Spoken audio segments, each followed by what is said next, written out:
Hello. हाँ बच्चों, आज अपन लेंगे मेजर्स ऑफ सेंट्रल टेंडेंसी, मतलब केंद्रीय प्रवृत्ति के माप। इसमें हम लेंगे सांख्यिकीय माध्य। तो बच्चों, अपनी फर्स्ट यूनिट जो है वो कंप्लीट हो गई है और आज अपन सेकंड यूनिट स्टार्ट कर रहे हैं, सेंट्रल टेंडेंसी।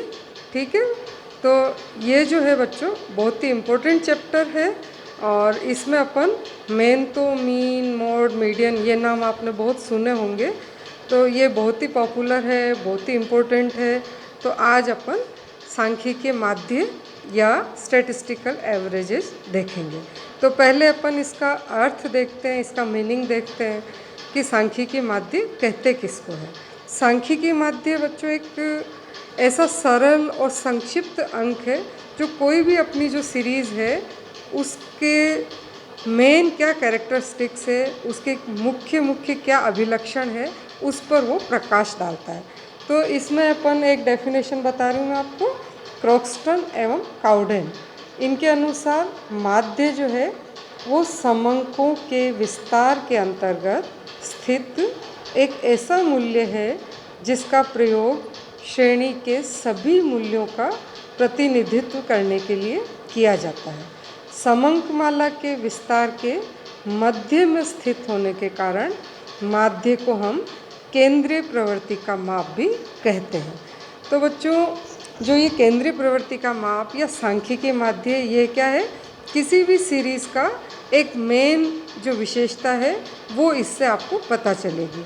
जैसे हम किसी भी चीज़ का एवरेज लें कि किसी क्लास के बच्चों की हमने हाइट ली और उसकी एवरेज हाइट बताई, तो उससे आपको क्या पता चल जाएगा कि इस क्लास के बच्चों की हाइट करीब करीब क्या है, क्योंकि एवरेज तो है, उन सब की टोटल को डिवाइड करेंगे उनके संख्या से तो एवरेज प्राप्त होगा। तो इससे आप या उसके हम उनकी एजुकेशन देखना चाहते हैं, उनकी वो कितने होशियार है, तो हम उनके मार्क्स का एवरेज देखेंगे। तो इस तरह से एवरेज से आपको उस क्लास के बारे में पता चल जाएगा कि वो बच्चे कितने होशियार हैं। तो एवरेज का मतलब क्या है कि किसी भी चीज़ के बारे में हम जानना चाह रहे हैं कि वो किस तरह के हैं, तो हम उसके लिए क्या निकालते हैं, वहाँ का एवरेज निकालते हैं। तो जो माध्य जो है वो बहुत ही इम्पोर्टेंट है। तो इसीलिए डॉक्टर बाउले ने क्या बोला कि सांख्यिकी जो है वो क्या है, माध्यों का विज्ञान है, क्योंकि माध्य आपके बहुत ज़्यादा काम आएंगे। आगे हम जो भी स्टैटिस्टिक्स में आगे की चीज़ें पढ़ेंगे तो माध्य जो है उसका एक बेसिक है, हर जगह आपको माध्य काम में आएगा। ठीक है, तो अब इसके उद्देश्य कार्य क्या है। तो सबसे पहले इसका उद्देश्य क्या है बच्चों, कि नंबर 1 लिखिए, संक्षिप्त चित्र प्रस्तुत करना। तो जो माध्य है किसी भी सीरीज़ के बारे में आपको एकदम संक्षेप में बताएगा कि उसको सुनते ही आपको पता चल जाएगा कि ये सीरीज़ जो है वो किस तरह की है। फिर सेकंड, तुलना की सुविधा प्रदान करना। जैसे आपको किसी भी चीज़ की तुलना करनी है, जैसे भारत और श्रीलंका की औसत आय की करनी है, या आपको दो शहरों के लोगों की आय की तुलना करनी है, या लंबाई की तुलना करनी है, या मार्क्स की तुलना करनी है, तो माध्य जो है वो आपको तुलना का आधार प्रदान करता है। फिर नंबर 3, समग्र का प्रतिनिधित्व करना। तो माध्य जो है वो आपका कुल या यूनिवर्स जो है या समग्र जो है उसका प्रतिनिधित्व करता है। किसी भी ग्रुप की मुख्य विशेषता को कौन बताएगा, माध्य बताएगा। फिर नंबर 4, सांख्यिकीय विवेचना का आधार प्रस्तुत करना। हमको आगे की जो सांख्यिकी क्रियाएं करनी है, जैसे आपको अपकिरण है, विषमता है, सहसंबंध है, रिग्रेशन है, तो ये सारी आगे की सांख्यिकी क्रियाएं किस पर आधारित है, माध्य के ऊपर ही आधारित है। फिर इसके बाद है पथ प्रदर्शित करना। तो हमको कोई भी नीति बनानी है सरकार को, तो वो क्या देखेगी, वहाँ का एवरेज देखेगी, उससे उसको पता चलेगा कि किस जगह पर किस तरह की नीति बनानी है। और हमारे यहाँ के कोई भी व्यापारी, अर्थशास्त्री जो भी अनुमान लगाते हैं, तो उसमें माध्य विशेष रूप से उपयोगी होता है। तो माध्य जो है बच्चों बहुत ही इम्पोर्टेंट है, तो इसलिए इसको आप बहुत ही ध्यान से पढ़ना। ठीक है, अब हम देखेंगे कि आदर्श माध्य के आवश्यक तत्व कौन कौन से हैं, कि कोई भी माध्य हम काम में ले रहे हैं तो उसमें क्या क्या विशेषताएं होनी चाहिए। तो सबसे पहले बच्चों, माध्य कैसा होना चाहिए, नंबर 1, स्पष्ट एवं स्थिर रूप से परिभाषित होना चाहिए, कि एकदम स्पष्ट होना चाहिए जो कि किस तरह का माध्य है, और उसकी एक डेफिनेशन हमारे मन में सामने आनी चाहिए कि हमको कौन सी सीरीज़ के लिए किस तरह का माध्य काम में लेना है। फिर नंबर 2, सभी मूल्यों पर आधारित होना चाहिए। मतलब कोई भी माध्य ऐसा नहीं हो जो कि छोटे नंबर और बड़े नंबर बाहर निकल गए और केवल बीच पर ही आधारित हो। तो जो हमारा माध्य हो वो तभी सही होगा जो कि सभी मूल्यों के ऊपर आधारित हो। फिर नंबर 3, सरल एवं बुद्धिगम्य। तो जो भी माध्य है वो क्या होना चाहिए बच्चों? सरल होना चाहिए और बहुत ज़्यादा कॉम्प्लिकेटेड नहीं होना चाहिए। ठीक है, बहुत ज़्यादा मैथमेटिकल नहीं होना चाहिए, ऐसा होना चाहिए जो कोई भी उसको आसानी से काम में ले सके। फिर नंबर 4, निर्धारण की सरलता, कि जो माध्य है वो आसानी से उसकी गणना की जा सके। फिर नंबर 5, प्रति चयन के परिवर्तनों का न्यूनतम प्रभाव हो उसके ऊपर। मतलब अगर हम मान लीजिए कि सैंपल चेंज भी कर दें तो जो हमारा माध्य आता है उसमें बहुत ज़्यादा परिवर्तन नहीं होना चाहिए। फिर नंबर 6, बीज गणितीय विवेचन। माध्य ऐसा हो जिसका कि हम बीज गणितीय विवेचन आसानी से कर सकें। ठीक है बच्चों, तो इस तरह से माध्य में विशेष रूप से आवश्यक तत्व होने चाहिए, बताया मैंने आपको। अब अपन क्या देखेंगे? सांख्यिकीय माध्यों के प्रकार कौन कौन से हैं। तो हम इनको अलग अलग आधारों के आधार पर बांटते हैं। तो इसमें सबसे पहले हम देखेंगे स्थिति संबंधी माध्य। स्थिति संबंधी माध्य कौन से होंगे बच्चों? मोड और मीडियन। ठीक है, स्थिति क्योंकि ये एक जगह को बताएंगे कि इस जगह की जो वैल्यू है वो मोड है और वो मीडियन है। मोड के लिए हम z लिखते हैं और मीडियन के लिए हम m लिखेंगे। उसके बाद है गणितीय माध्य। गणितीय माध्य कौन कौन से बच्चों? 4 तरह के हैं। एक है रिथमेटिक मीन, एक है ज्योमेट्रिक मीन, और एक है हार्मोनिक मीन, और एक है क्वाड्रेटिक मीन। तो रिथमेटिक मीन के लिए हम x बार यूज़ करते हैं, ज्योमेट्रिक मीन के लिए हम GM लिखते हैं, हार्मोनिक मीन के लिए हम HM लिखते हैं, और क्वाड्रेटिक मीन के लिए हम QM लिखते हैं। इसके बाद तीसरे तरह के माध्य हैं व्यापारिक माध्य। व्यापारिक माध्य आपके 3 तरह के हैं। एक है मूविंग एवरेज मतलब चल माध्य, दूसरा प्रोग्रेसिव एवरेज मतलब प्रगामी माध्य, और तीसरा कंपोजिट एवरेज मतलब संग्रथित माध्य। लेकिन अपने बच्चों एक तो मीन है, मोड है, और रिथमेटिक मीन है, ज्योमेट्रिक मीन है, और हार्मोनिक मीन है। बाकी वाले चारों अपने नहीं हैं। तो अपन इन चारों को अच्छी तरह से डिटेल में देखेंगे। सबसे पहले अपन कौन सा लेंगे? Arithmetic mean.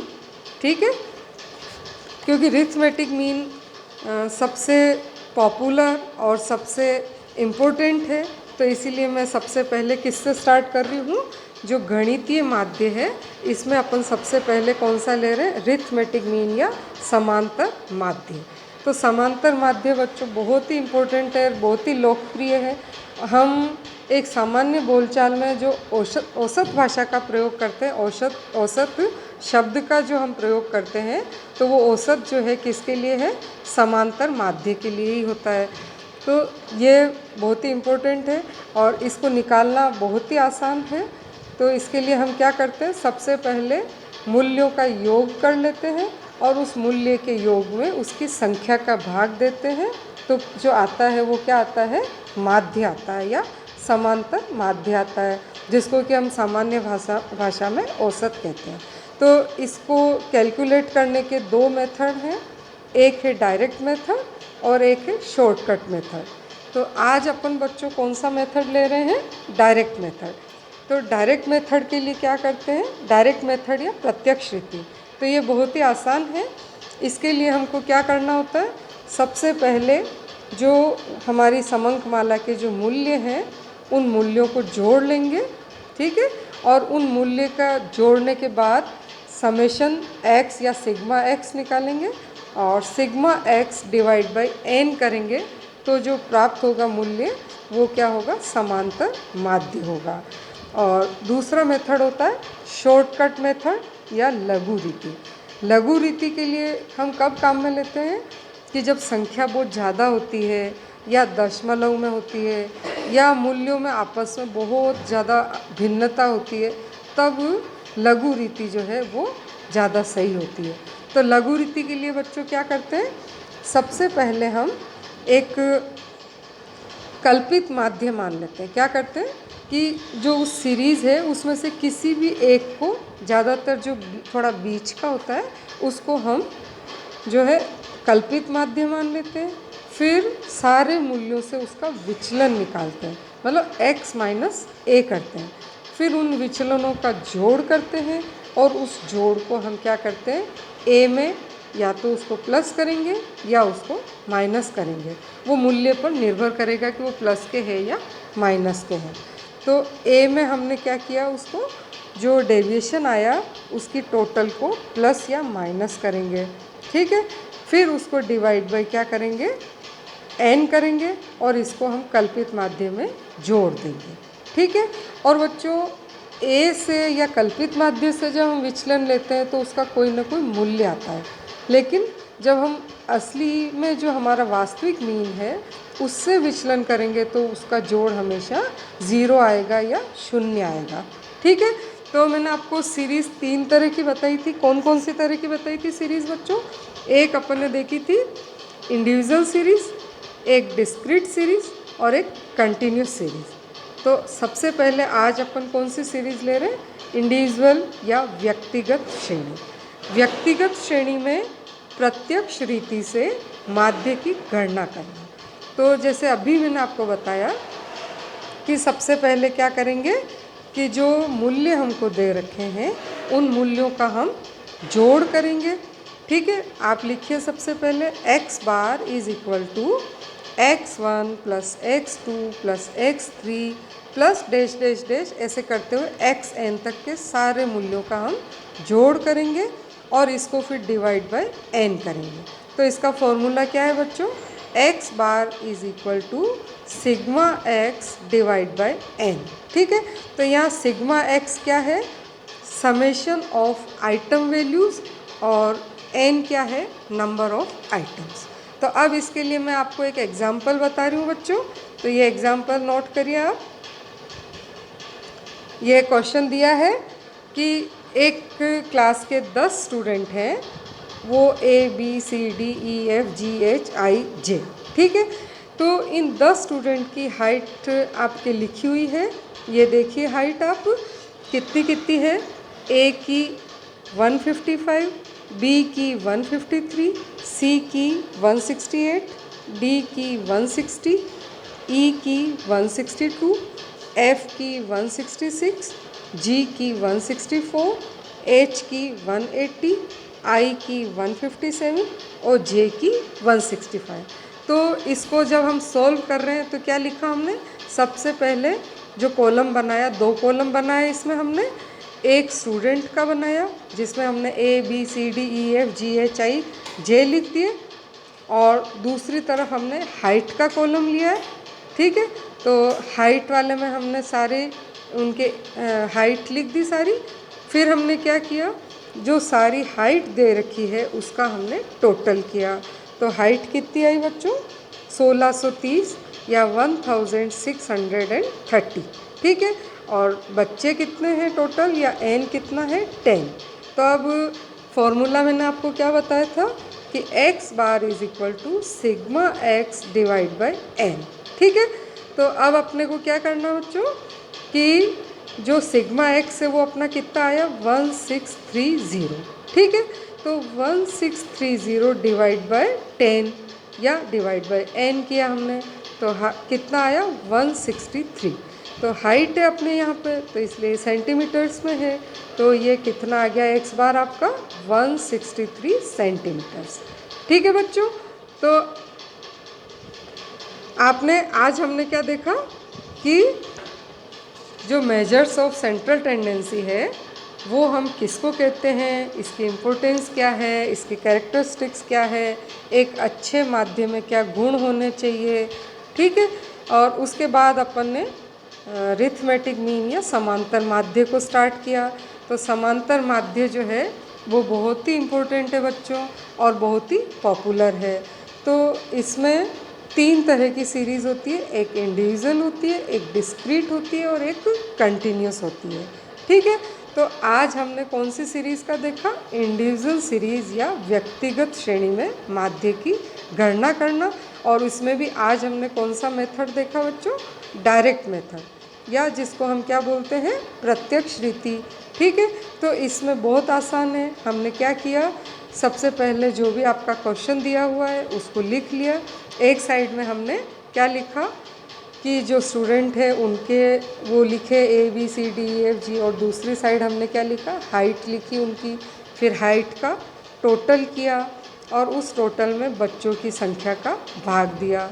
तो कितना प्राप्त हुआ बच्चों? 163 सेंटीमीटर जो है वो समांतर माध्य कहेंगे इसको हम, या एवरेज हाइट उन 10 बच्चों की एवरेज हाइट क्या प्राप्त हुई? 163 सेंटीमीटर। ठीक है बच्चों, नेक्स्ट क्लास में अब हम इसका जो है शॉर्टकट मेथड देखेंगे। ठीक है, तो आज इसकी आप प्रैक्टिस करिए और अच्छी तरह से इसको देखिए। ठीक है, थैंक यू बच्चों।